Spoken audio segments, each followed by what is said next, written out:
One of the great spiritual secrets is that anxiety is, if properly understood, nothing other than ecstasy.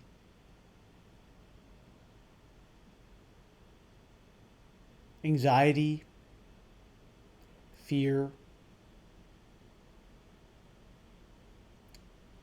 despair, and in fact, all the negative emotions of pain, tedium, boredom, etc.,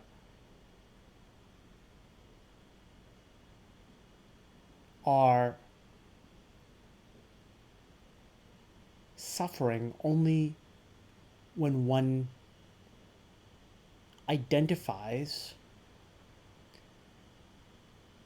as the entity that's trapped by them and that must respond to their demands in order to be free.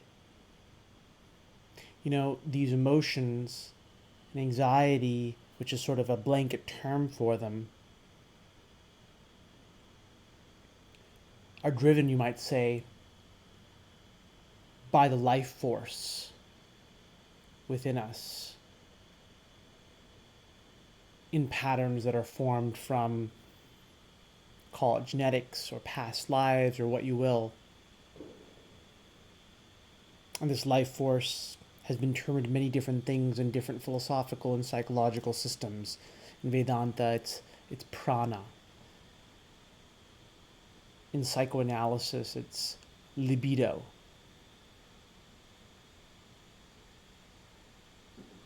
In the ideas of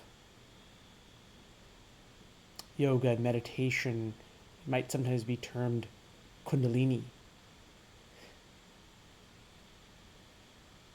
But this life force, if it identifies with the body and mind,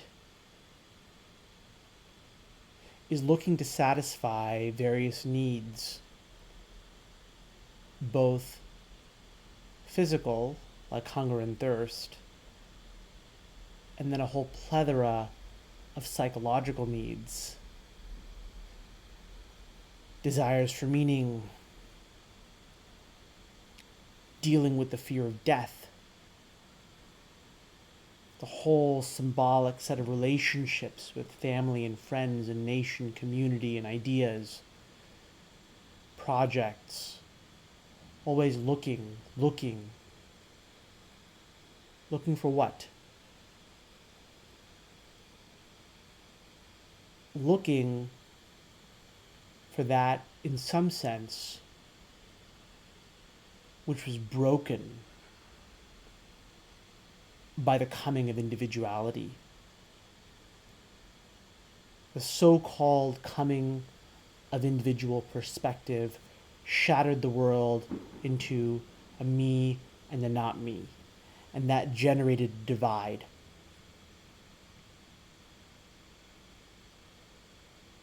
And so we constantly look for the completion of that through various means, everything from consumerist pleasures to artistic creativity. But the divide can never ultimately be healed that way. Because the one who seeks the solution to that divide in that way is in fact the obstacle to the healing of that divide. And yet the solution is not merely to fall back into some kind of primitive form of being, quote unquote, before that divide, if such a thing could be said to exist. The reality is every form of being that is a form of being, by the very fact that it's a form, has some kind of rudimentary such divide built in. Except, I suppose, deep sleep, might be the exception, kind of extreme that's an exception, that particular state of being. But generally speaking, any kind of form of experience has some element of this built in. The more complex the form of experience, in a way, the more painful this divide is experienced to be, because more of it comes into conscious experience.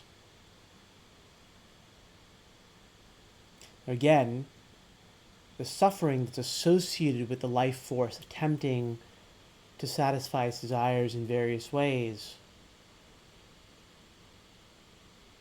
comes from identification with the imaginary entity that is trapped by those demands, upon whom those demands fall, and which experiences the inability for those demands to be fulfilled, or if they are fulfilled, the new demands come up almost immediately, right?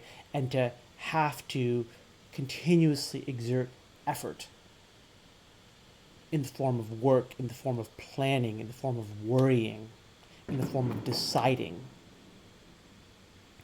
All of these become difficult, become suffering, if there is identification with the imaginary entity. If that identification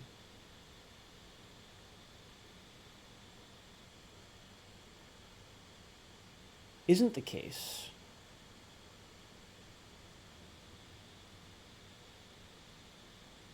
then all the fluctuations of that life force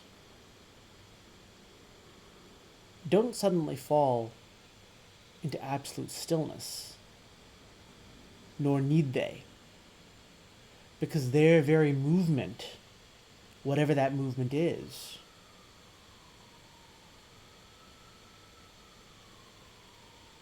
no longer constraining. If you're watching the movie and you're not in the movie, then you can enjoy the movie. And all the negative emotions in the movie become enjoyable. Even while being negative, their very movements are artistically pleasurable. The movements of those energies, the movements of anxiety, negative emotions, all of that are nothing other than the ecstasy of being. The ecstasy of being is not a specific feeling. It runs through anything and everything that is experienced, if anything is said to be experienced.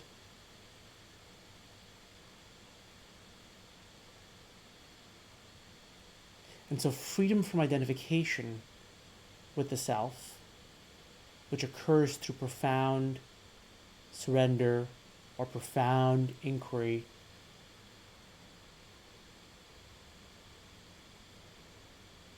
leads to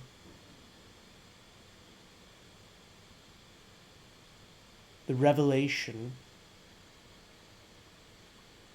all the unpleasant internal emotional phenomena of anxiety, unfulfilled desire, and so on, are in fact the exciting, surprising, magical, unpredictable, and totally effortless, intelligent, changing, and yet fundamentally changeless self.